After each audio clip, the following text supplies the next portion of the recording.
What's eating you? Psychology Eats is here to help you. What's eating you?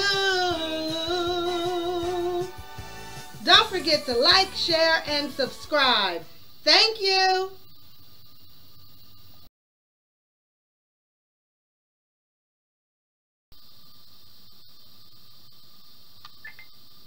Hello, hello, hello, everyone, and welcome back to Psychology Eats. So, what's eating you? Well, as you can see from the thumbnail, I am talking about the George Floyd case and the officer who murdered him was sentenced to 22 years in prison. And some people are outraged. Not, that might be an exaggeration. Some people felt like he should have been sentenced to more time. And, did the punishment fit the crime?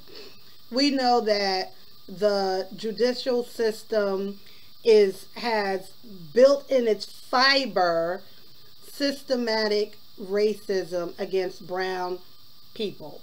And so people can estimate or predict that had he been a black officer, that he probably would have gotten life in prison without chance of parole.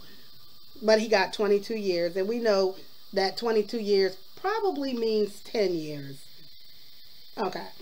So I wanted to talk about this case. Well, let's listen. Let's listen and let's look at him as he is sentenced to 22 years in prison.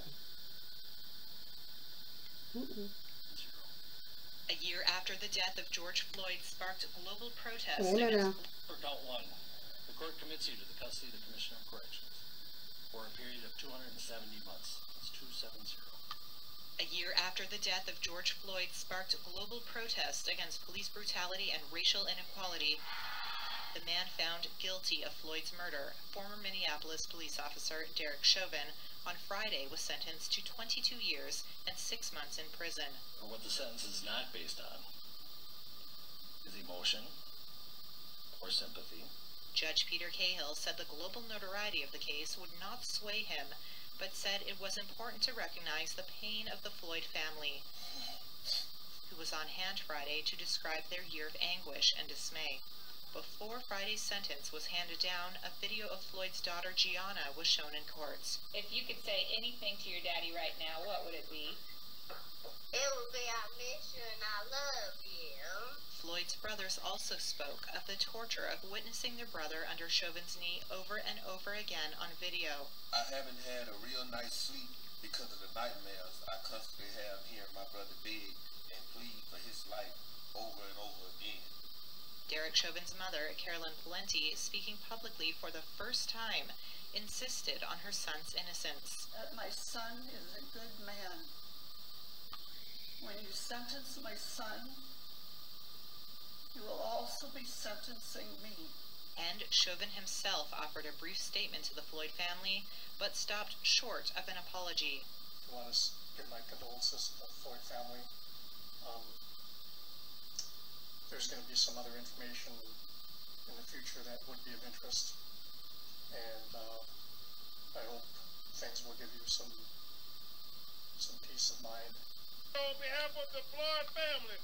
After the sentencing, civil rights attorney Benjamin Crump said some, but not all, justice has been served. Some measure of accountability, and we understand that there are still federal charges pending. We have to remember real justice in America will be black men and black women and people of color will not have to fear being killed by the police. Prosecutors had asked for a 30-year prison sentence, double the upper limit indicated in sentencing guidelines for a first-time offender. The defense had asked for probation and had unsuccessfully sought a retrial ahead of an expected appeal. He's definitely going to appeal it. So don't feel like anybody is winning in this situation, in this case, because what that officer represents is the ingrained racism that is entwined into the very fabric of police officers, and not just, you know, in their training as police officers, but there needs to be more psychological profiling done on any officer, that any potential officer, before they become an officer. It really does. And it needs to be, and I don't know what the process is to become an officer, but from what we can gather and what we know based on statistics, and not even statistically, just ask somebody, ask a black man in your family, have they ever been stopped by the police? And what were the charges, and what happened during that time that they were stopped, and if the officer was a white officer. And they'll tell you that they were treated unfairly.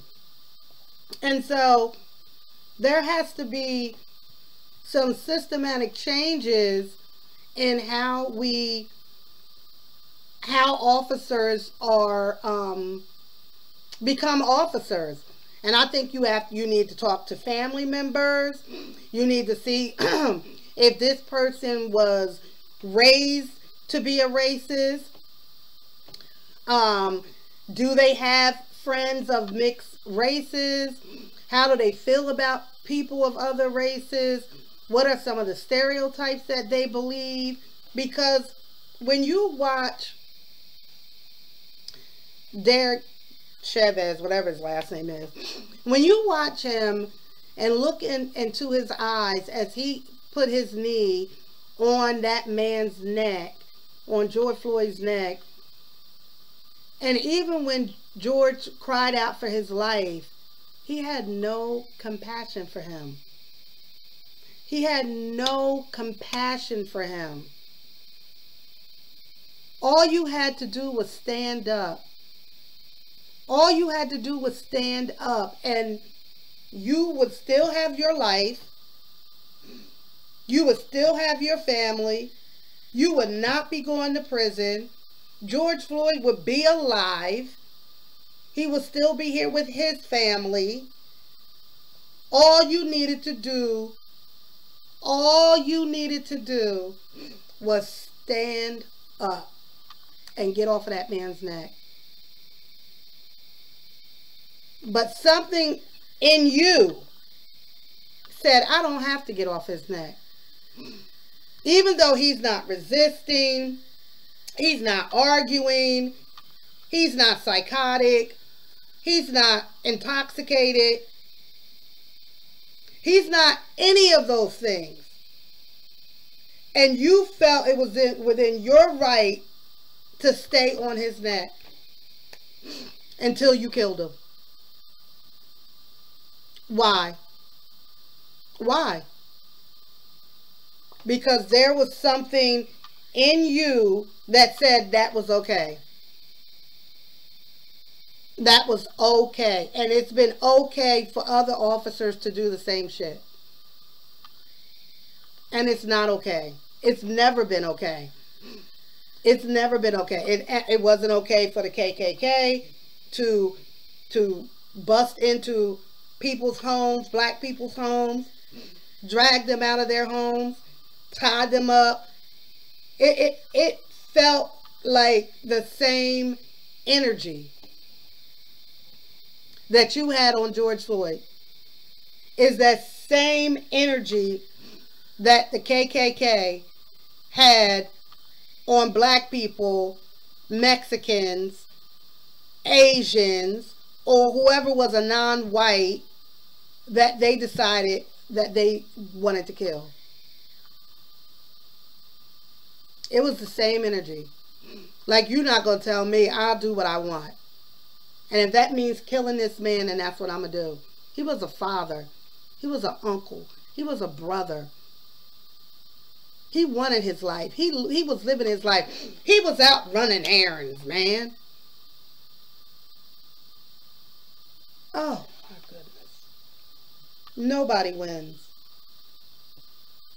Now you got to spend 22 years in your life in prison. In prison. Why? Because you wouldn't get off this man's neck. And it seems so simple, but it's so just, it's so heavy. It's so much years of racism, years of inequality, years of torture and terror that people like you have committed on people who are brown and black. You represented all of that. You represented it all in those moments. Your mom said that you were a good person. And you probably were to her. And people you loved. But you certainly weren't you was not a good person when you knelt down on George Floyd and murdered him in front of people. That's the arrogance of it all. But that was the arrogance of the KKK. They would hang people in front of a whole group of people. Kids, women. And it was okay. They could hang somebody Saturday night and go to church on Sunday. And that's exactly what they did.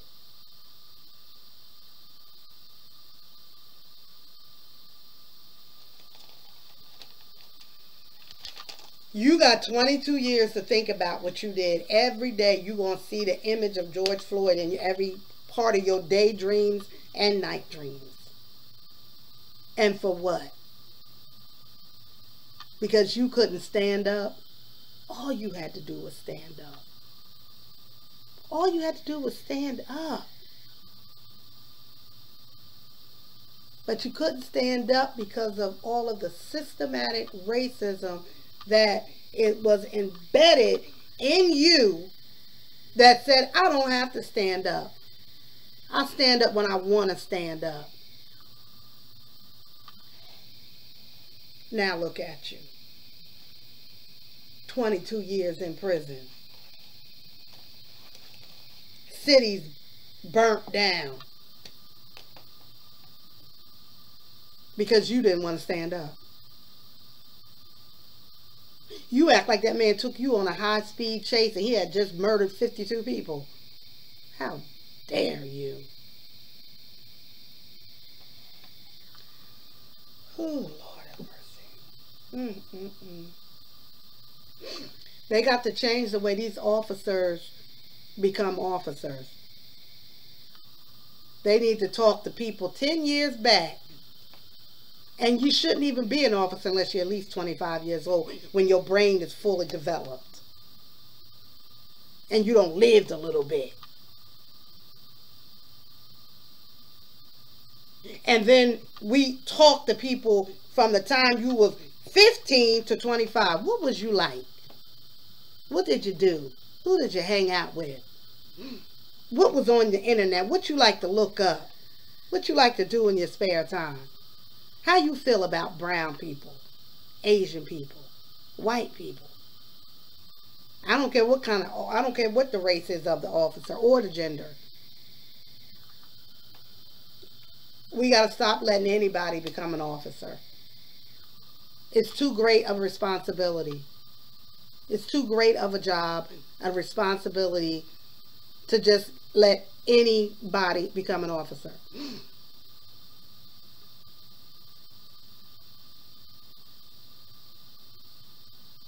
22 years. He gets no more years. His daughter is going to grow up without a father. Did you think about any of that? Did you think about what that man, who is this? Who's under my knee? Who is this?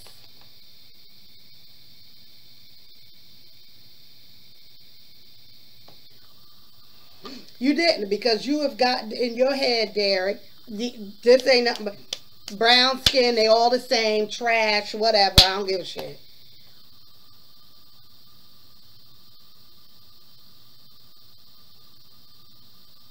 Like George Floyd's little daughter said, my daddy changed the world. And you're right, baby girl. Your daddy changed the world. Because enough is enough. And enough is enough of this nonsense. And it's nonsense.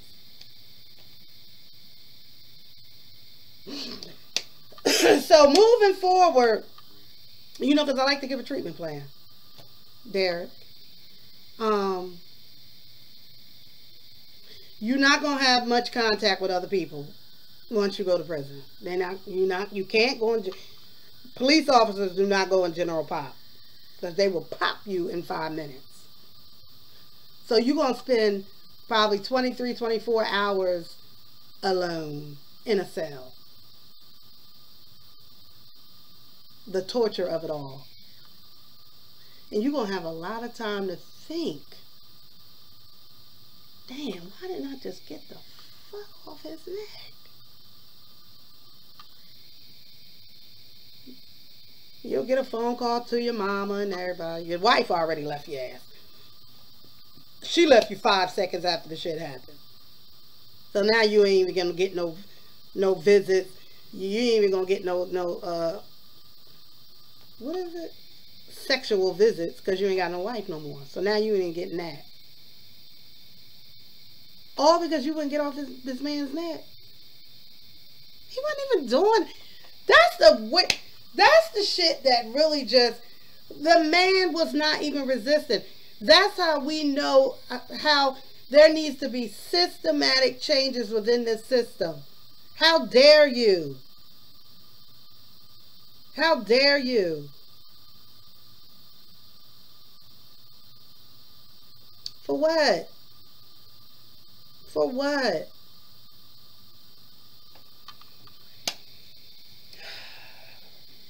Now you going to prison for 250 months. I saw you calculating that in your head.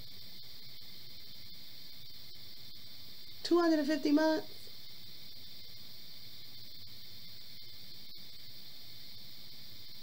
$250 months?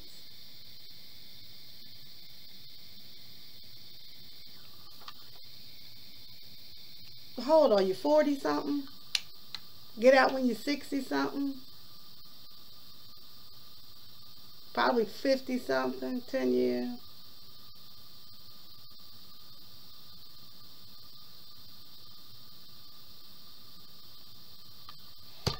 I don't know what you're gonna do.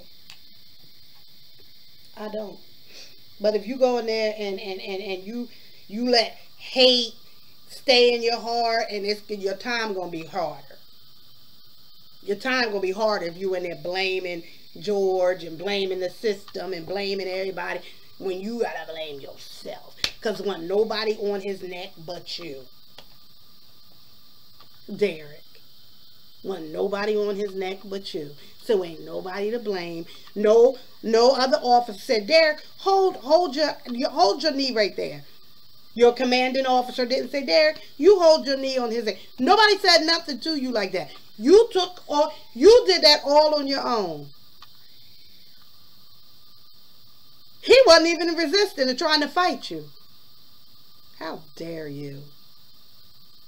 Systematic racism. You thought it was okay because it was and had been okay. So this is a warning to all other officers.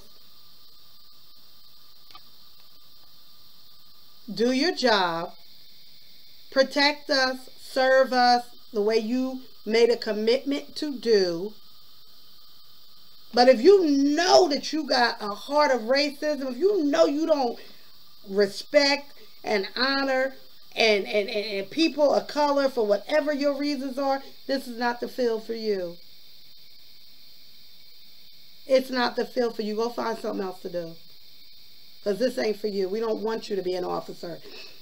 Black, white, Hispanic. If you got a hatred or you don't respect other nationalities, other races. I don't care what color you are. We don't want you as an officer.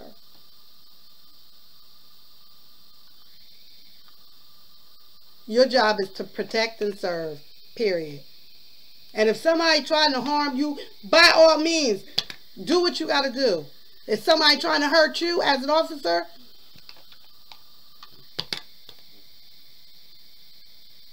I'm going to have a headache. Do what you got to do. Protect yourself.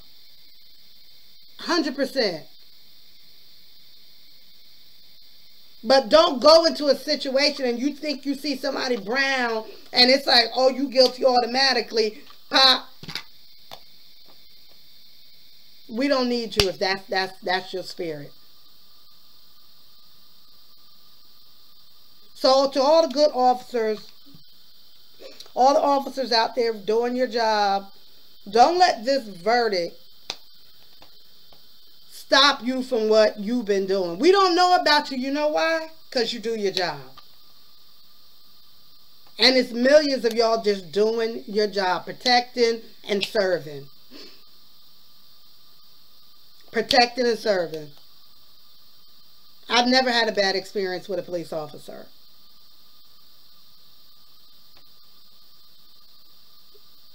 Kudos to all the police officers out there doing your work, doing your job, protecting and serving. But, and however, if you know you're working with an officer and you get back in the squad car and the officer, your partner, start talking about nigga this, nigga that, spick, Jew, spike, what do they call it? Spick? Something, I don't know. If they start Asian, bastard, if they start talking that stuff to you as their partner, report them. I'm telling you, don't want to have that energy near you and around you. There's no room for people like that. I'll go right to my commanding officer. Look, I can't work with him because he over here calling people niggas and spicks and honkies and all kinds of other shit. And he's bringing, I can't do it.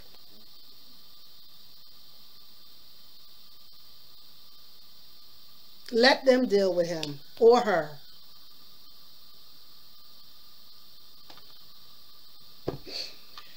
That's it. That's all for this video. Thank you, everyone. You know, keep George Floyd's daughter in your prayers, and may he rest in peace. And Derek, you'll be used as an example. So they pretty much done with you. You go on in there and survive. Just do the best you can. Because you got 22 years to think about yourself. That's it. Don't forget to like, share, and subscribe.